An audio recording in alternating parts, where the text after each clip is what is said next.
How do you feel about this opportunity to move up to the number 2 spot this week? It's exciting.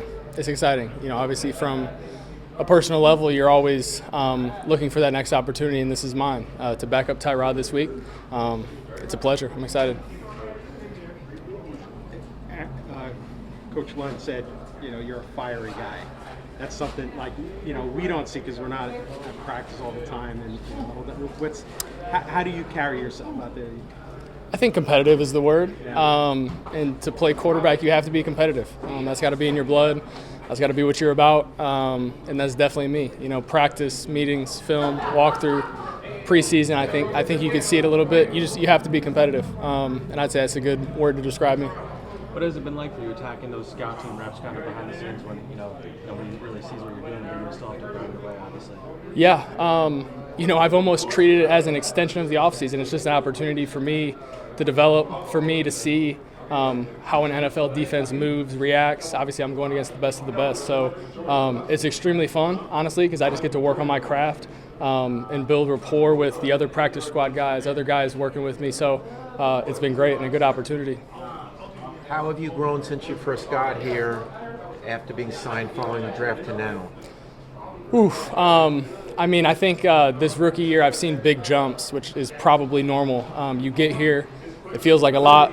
Feels like a lot's thrown at you. And as the weeks go by, as you kind of watch how Tyrod, watch how Justin, watch how they go about it, how they learn the offense, how they handle everything, it definitely it's becoming a lot smoother, to say the least. What was the biggest thing you wanted to work on? Obviously, you went undrafted, and a lot of good players go undrafted, but obviously there were some concerns about your game. What did you need to work on to take it to the next level?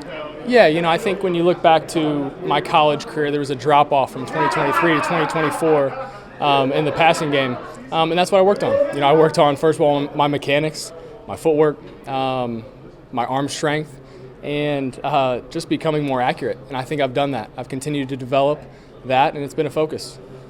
Have you spent a lot of extra time with Tanner and the quarterback coach and all that stuff behind the scenes, obviously, too? Yeah, definitely. And during the week, obviously they're spending a lot of extra time with the starter, as it naturally is. But yes, anytime we can. And me and Coach London just spent 20, 30 minutes after practice together. So you find ways to get that extra work. You find ways to get your extra reps. And I found that to be a backup in this league, you're going to have to find ways to do that. You're going to have to find ways to get your reps. You went to college with Armand, obviously. I'm curious what it's been like seeing him have the season he's had right away. It's honestly no surprise. When he stepped foot on Mizzou's campus, it was apparent what kind of player he was and what kind of guy he is. I mean, he's been great for this locker room. The guys love him. Fits right into the O-line room, and he's going to be around for a long time. There was a draft analyst that was saying when the Jets got him, they said Brady Cook never had a look over there. Nope, never had to worry about over there. That's right. It's a wall over to his side, and he always knows what his job is. He does it at a high level, and he's an even better guy.